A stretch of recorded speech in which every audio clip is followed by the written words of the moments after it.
United Nations Holocaust Memorial Ceremony currently going on. Celebrations are also being held in Poland and other nations where survivors have been playing candlelight as they remember those who lost their lives, properties, and the survivors.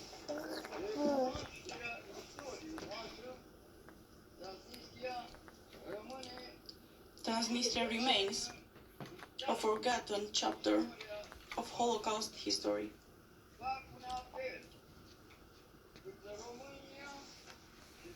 I call on Romania and all countries to include the history of the Roma as a part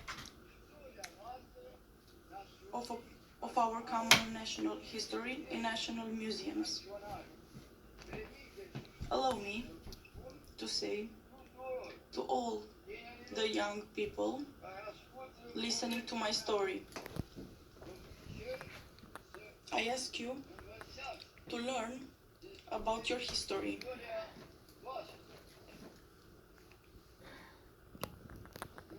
I hope you will build a world without racism.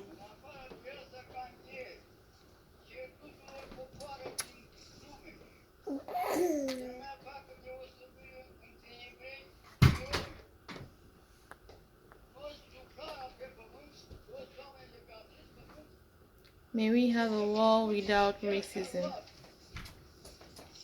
As we celebrate and remember today, which marks 80 years of the Holocaust,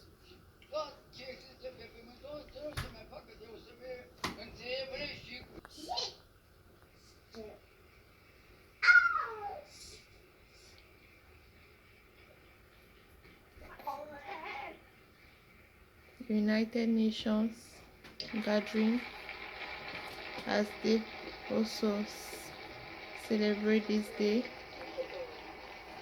remembering those who lost their lives. Thank you very much, Mr. Vupescu.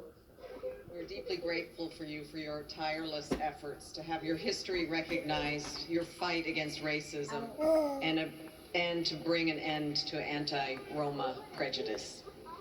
It is now my honor to invite Miss Marianne Muller to address us. Ms. Muller has flown from Israel to be with us, and she is supported by her daughters, Nicolette Muller Turia and Miss Karen Muller Boymel, and her sons, Mr. Adir Miller and Mr. Jonathan Miller. Thank you. Here we have at the United Nations survivors of the Holocaust sharing their story as they celebrate 80 years. Good morning. My name is Marianne Miller. Survivors. And I am a Holocaust survivor. I was born into the Holocaust. I was just a baby. But I can still say in first name, I have been there. It didn't happen in the dark Middle Ages. It happened only 80 years ago. 1944, Budapest. In the arms, in a freezing cold night in December. My mother is in this march with me, ran out of the line and found a shelter under a gate. She saw that nobody had seen her, but a young Nazi ran after her, pointed his gun at her chest. Did you run out of the line? This march was meant to be the railway station. Destination, Auschwitz. Now I am going to kill your baby, and then you will join the line again. There was no point to ask for mercy left in them. All my mother had was a gold wedding ring, so thin it had no value. They didn't take it away from her. She said, with fire in her eyes, like she wanted to hypnotize this young Nazi. Look, you can have all the jewelry in the world, diamond, gold, silver, but you murder people and take them away. The day of judgment will come. You will be asked, where did you get all this jewelry, diamond, gold, and you will have to answer, I murdered people and took them away. Take this ring, it is shining. There is no blood on this ring, only blessing. Take it. Nobody saw me, only you. Take the thing. The young Nazi was turning the ring around his fingers. Maybe that in that moment he was attached to the one cell of humanity and mercy. And in that moment, my mother ran away with me in the darkness. He didn't run after her. She went through many, many things like that. I was crying when I was afraid of the bombs flying around me. And then she told me, don't be afraid of bombs. Bombs have soul. They don't kill children. And in these days, it was true. Bombs had more soul than human beings. One day, this is the only episode I just would say, she had to cross a bridge. And if a single woman crossed this bridge, she would be asked for certificates, which she didn't have. It would mean to kill her right. She found this was in the famous, most horrible camp, hunger camp. It's called Bergen-Belsen. People were starved to death just because that they were Jewish. He got one slice of bread for a week like everybody else. He was a sportsman. He was a fencing champion. So he had the physical and mental power and discipline to cut the one slice of bread to 7 cubes. He ate 1 cube every day, washed himself in the snow and the frozen ice just to stay alive. At the Liberation Day, he weighed 36 kilos. This is the weight of a child.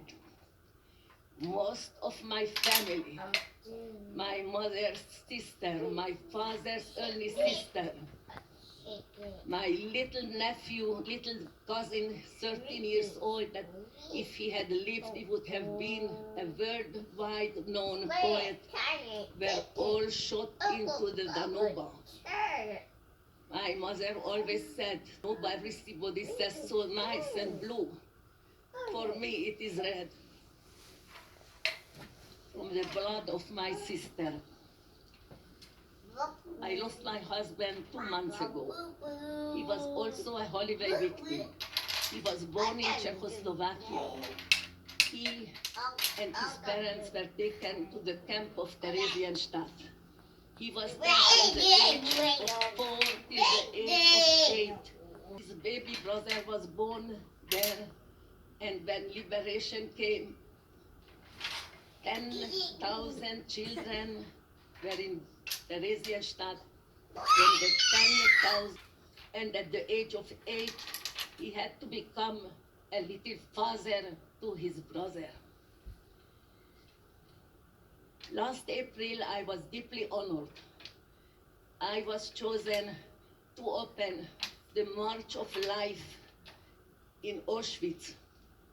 I went there with my children and grandchildren. I was deeply shocked. I couldn't sleep for weeks to see there the mountains of shoes, the mountains of human hair, the mountains of eyeglasses. 6 million people. I don't need to say one more word, no story, just 6 million people. that were brutally tortured, beaten up, killed, just because they were Jewish, just because they were born Jewish. All of them and each of them had a life, each of them had a family, each of them had a story, each of them had a dream. I couldn't sleep for weeks because I never forgot these pictures of the mountains of shoes, eyeglasses, of hair that became from people. I came here accompanied by my 4 children and my grandchildren. For me, this is my personal answer to Hitler. I lost my father at relevantly young because he got an illness in Bergen-Belsen. But my mother stayed with us. The heroine helped me to raise my children. And when she died, we were all around her. And I felt that God sent a beautiful carriage in the colors of pink, white, blue, and silver. The 6 white, a message to the world. I came here with a long flight to represent the 6 million people that they don't have a voice and don't have a life. And also, I may represent a very weak sector of society. They are getting sicker, more ill, more weak.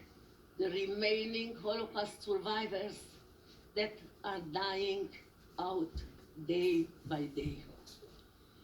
And I again say, the most horrible thing in the Holocaust is that it didn't happen in the Middle Ages, but happened only 8 years ago, and people are still alive to tell and witness the story was true. This unbelievable story was true. I have a message, and that's why I came. I want to tell the world that God has created mankind not to hate, but to love. Rule the world with love and not hate. Hatred is terrible. And find the goodness. Find the good eyes. You can always change the world for a better one. And I want to ask forgiveness of the 6 million. Be here and realize that this thing should never, never happen again, because God didn't create us to hate. Mankind has been given only a